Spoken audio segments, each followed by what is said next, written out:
Broso Soro Mutfi. I had wanted to give you guys a little bit of a video because I really feel bad that I'm not going to be able to give you a broadcast live. Well, I only have a couple of minutes here and my break from work, so let's get right into it. The supplement is going to start off with your usual introduction, but if you're looking for an expansion on endeavors and other things that you can add to your character sheet, I think that you might be a little bit disappointed. Instead, this is really going to go into the setting and how to really effectively create more in-depth characters that use the canon that has been developed over the past 35 years. So let's also talk about what the supplement will offer you. It's going to go into the birth of the cast, how it is that the cast came about. We will be going into some of the history of Mutfia, which for some of you isn't really relevant because it doesn't affect your character today, or at least you don't know if it does. But some of you also want to play academics, so maybe this kind of knowledge will be cool for you to have, and certainly this supplement will provide some of it to you, even though the website at evandaleRPG.com as well as Mutfia.com does contain some of it already.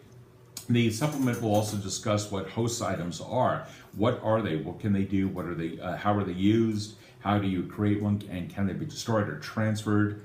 What does it mean in a PvP sense? Because they are bearer instruments, and yes, you can steal someone else's host items. So what are these host items? Well, they are the noble artifacts, the Drosti family heirlooms, and the commoner shrine stones, of course. And some of you have already discovered that. The supplement will also contain a detailed map of the area, and that includes from Ajdev out to the east, all the way out to Gergoi to the west. You're going to see banners and coats of arms. You're going to be reading a lot of their names of who these people are. And this is the kind of stuff that some of your characters would absolutely know, so we had wanted to give that to you, and it also had been requested. All right, so let's get right into the meat of it, the cast themselves. Let's, of course, start off with the nobles and their relationship with the land, their communication with the land, how it manifests, their relationship with the undead, how undead are created, and how they can use their power to create undead from the living as a form of punishment.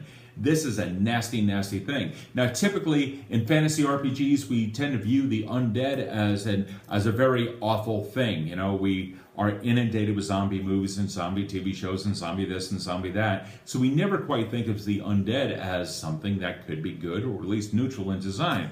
Well, some of you in this game have already discovered that every now and then ghouls, undead, do show up and lap up the blood and guts and viscera that you have left behind in your battles. The ghouls are, or at least seem to be, Moldev's answer to the vulture. We can't accurately represent a vulture in game, or at least not one that would look real, so we have ghouls instead. And they seem to be pretty passive until you mess around with one. And like a vulture, it's not going to peck your eyes out. Instead, it's probably going to inflict you with paralysis and then some kind of a disease. So definitely stay away from undead. They're not exactly kind creatures, but they do serve a role, and we're going to get into exactly what that role is and what the noble's role is in relation to the undead. As it had also been discussed in prior times, the birthright of literacy will eventually be removed from the nobles, and instead you're going to get something akin to sense undead, which is going to be different than the sense spirit that the Drosti have. Sense spirit as an endeavor for the Drosti enables them to detect someone who is going like this. This, of course, means that you are currently in spirit form. Most people can't see you. And undead, for the most part, you can see. So you really don't need to have an endeavor that can sense them, but instead you'll have something that will enable nobles, or at least those with this ability who have learned something akin to this, and you'll see what I mean when you read it, to discover a little bit more about that creature that's on over there and what their abilities are because of the information that natively comes to the noble who has this kind of a relationship with the land. As a ruler, we're going to be getting into the various draconian principles of Mutfian princes and nobles, how it is that other nobles do take care of their subjects and what their relations are to them, and further detail into the interdependentness of the nobles with the commoners and the Drosti, and of course with the land itself. Moving on over to noble houses, where of course there will be an introduction to that section, as well as the hierarchy of the various houses, or rather the more common house structures. We'll also be getting into the various kinds of houses, including the ruling houses and the academic houses. There are also crafting houses. After all, not all nobles want to rule, or not all nobles want to just study stuff. They also want to make. Some of the most famed blacksmiths. Alexander Dragovich of House Dragovich is a crafter by trade, and we'll be getting more into that in a second. We'll be going into the codes of honor for the houses themselves, how each house tends to have a defined code of honor that binds all the house members together, and you're going to see some correlations, or rather some parallels between them and Drosti families down the line. And of course, the Commoner Guilds also have something akin to that. There's going to be an expansion into the famous and the infamous houses, namely on the slate to be gone into at this point.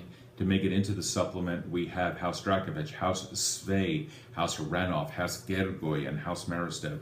Not much is really known about House Vojt. That is stuff that you can certainly discover in-game from people that had contact with Vojt and his court, and certainly we have some of those people around today. House Dragovich, we're going to be discussing how they are the oldest of the houses. They are progressive in nature in the sense that they even had Drosti rule the house for them.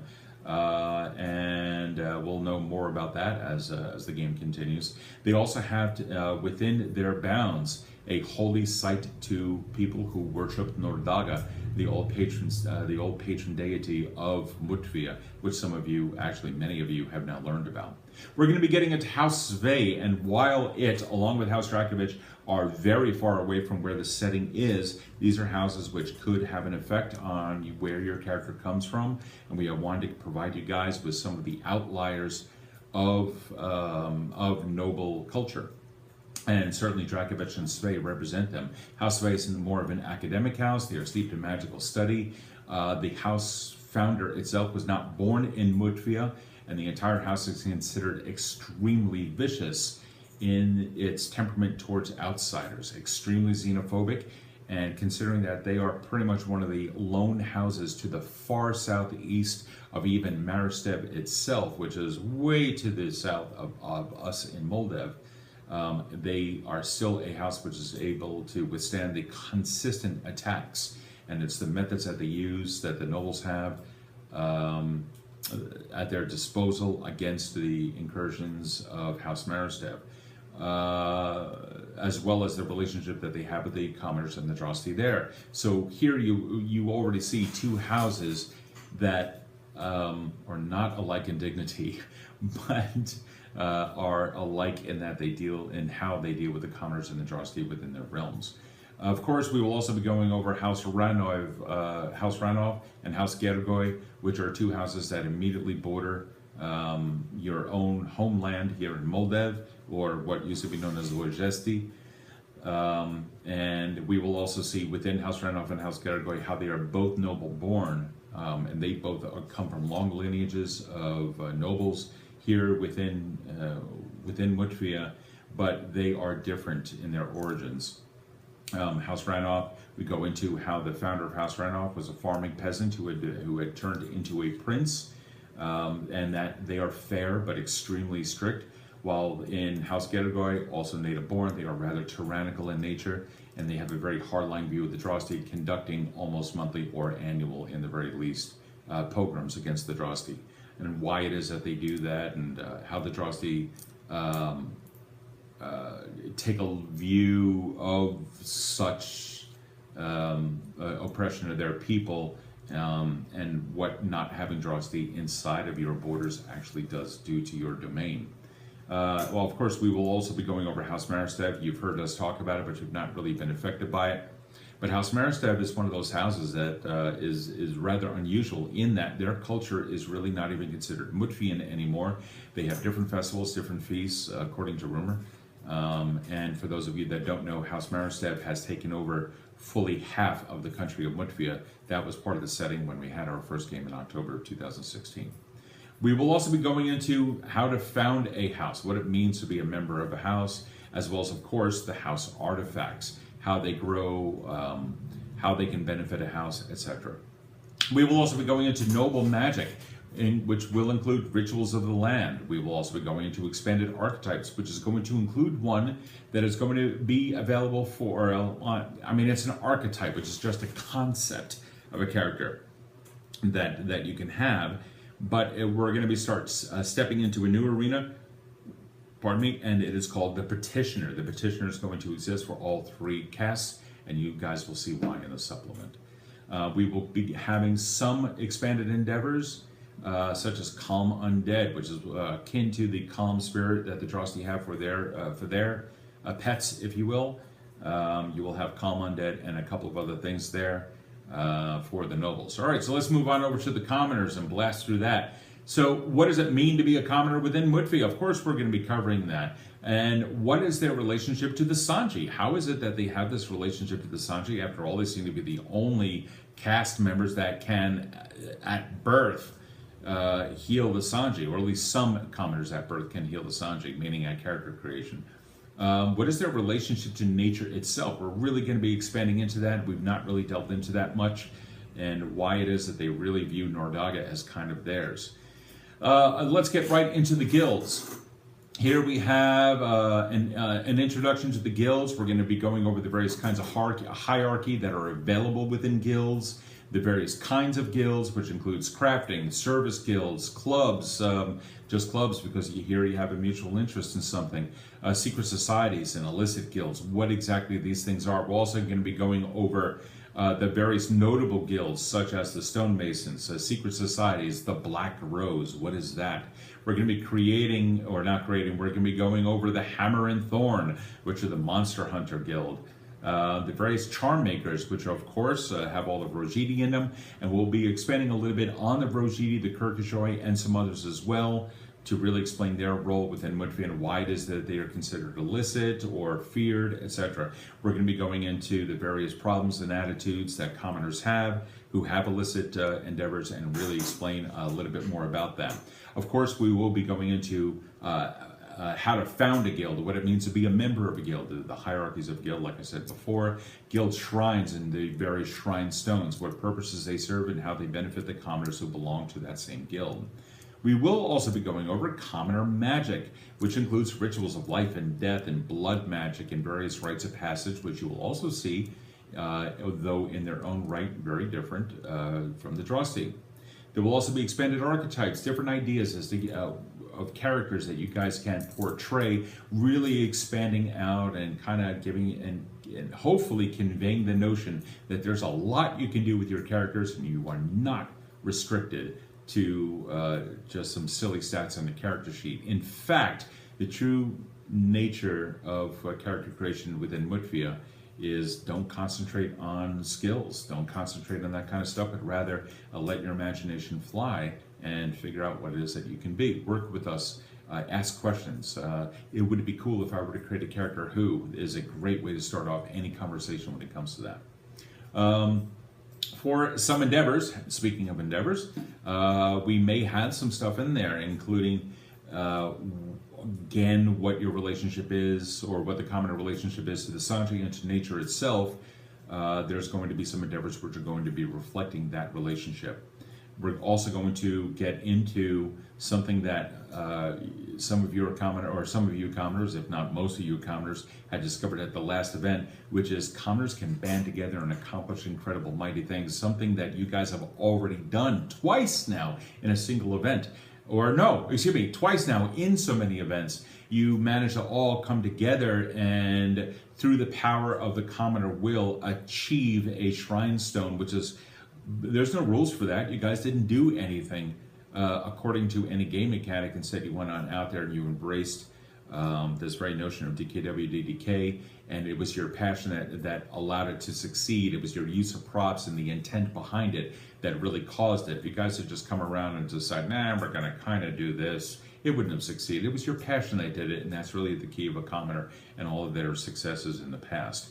All right, let's move on over to, oh, and of course the peasant revolt that you led against the big bad guy. If you weren't there in the May event, I'm not going to drop any spoilers.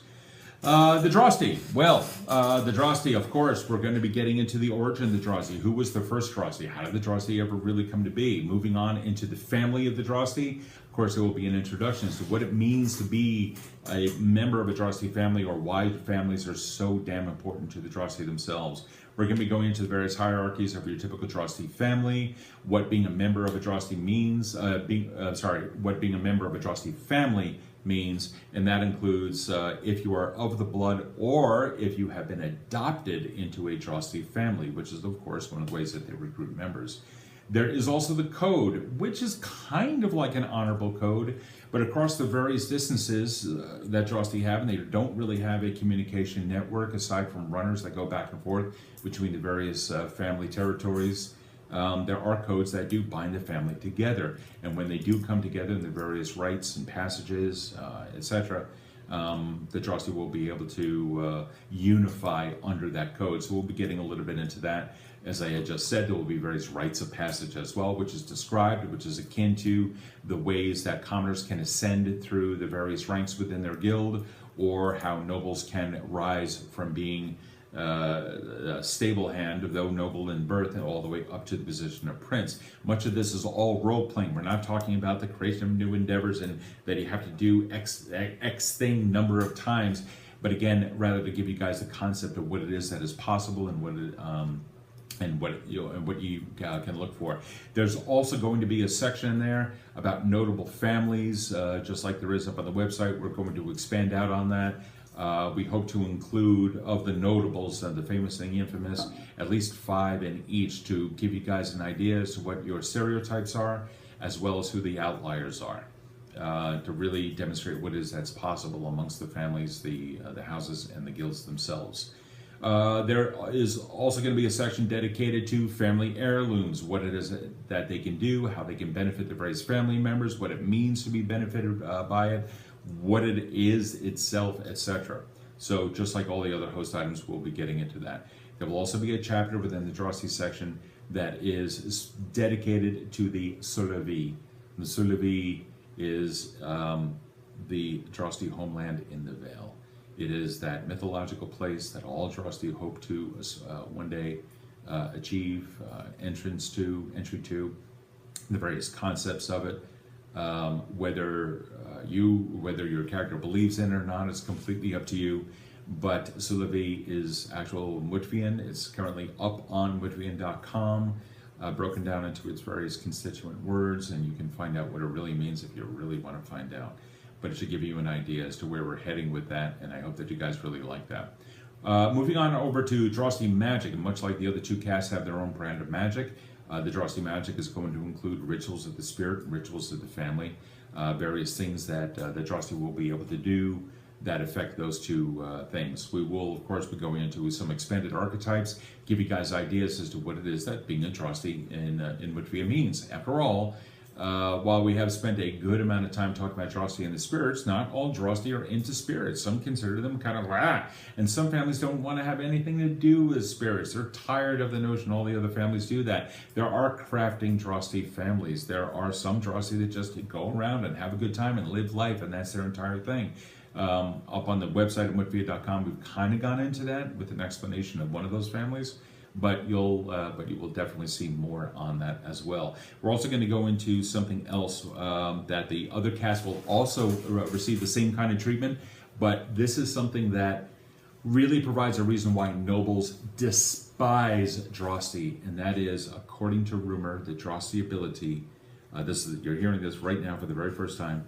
The rumors of the Drosti's ability, some Drosti's ability, to change the cast of someone else to Drosti. I just dropped that one on you. Of course, you'll be able to read that up in the supplement, and we'll see where we go from there. I know I can already hear the some people who play nobles and commoners going, but the Drosti get all the cool shit. Believe me, you guys are going to see a lot more for the nobles and the commoners as well, and you're gonna go, okay, all right, never mind. We will have a section dedicated to the various festivals, how these festivals are celebrated. And this includes summer, or the Feast of the Hearth, which occurs in the month that we call January. Bloodfells, which occurs in March. Plowcoy, which occurs in the month that we call May. Winter and Shadows Come, which occurs in July. All right, so first off, back in medieval Europe, there weren't four seasons. Instead, there were 2, summer and winter. We are adopting that from our own real world. Summer usually began when the days started getting longer, and winter usually began when the days started getting shorter. So these are solstice celebrations, if you will. Continuing, we have harvest in the month that we call August Festival, which is a 10-day period where 2 weeks, a reminder, the weeks in Whitfield are only 6 days long. This is a 10-day or 2-week period between the months that we call August and September, which is a time of no work whatsoever and everyone comes together. If you have ever seen pictures of Vlad Tepes dining amongst all of the piked and impaled bodies, then yeah, that's what festival is to the nobles. But how is a festival for the commoners and for the drosti, and how do they all come together? We're going to be going into that a little bit, so that when we do have an event called festival, and we will, then you'll have some ideas of how that's going to go down. There's also Family Night, which occurs in October, also known as the Feast of the Veil. And then there is Dawning, or the Dawning of New Days, which is in December itself. So thank you so much for watching this. I did want to give you guys a little bit of a preview as to what this upcoming supplement is. If you have any questions or suggestions, be sure to leave them below in the comments, and we'll see you guys soon. Much for your red story, everyone. Bye-bye.